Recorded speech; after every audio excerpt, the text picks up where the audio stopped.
14 নং লালখান বাজার ওয়ার্ড অন্তর্গত গ ইউনিট বিএনপি ও অঙ্গ সংগঠনের মতবিনিময় সভা।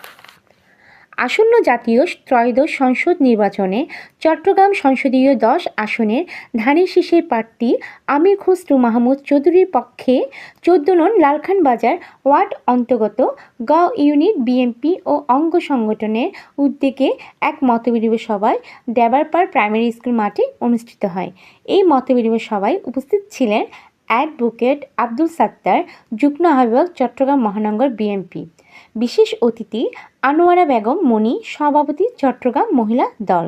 বিশেষ অতিথি আব্দুল হালিম স্বপন সহ সাংগঠনিক সম্পাদক, চট্টগ্রাম মহানগর বিএনপি। অনুষ্ঠানে আরও উপস্থিত ছিলেন 14 নং লালখান বাজার আহ্বায়ক সৈয়দ ওমর ফারুক, সিকদার, সদস্য সচিব মুস্তাফিজুর রহমান শুভ সহ বিভিন্ন নেতৃবৃন্দ।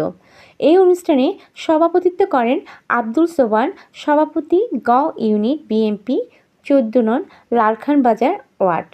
ক্যামেরাবন্দি করেন মোহাম্মদ ফারুক, সাথে ছিলেন আমি রনি বড়ুয়া, চট্টগ্রাম।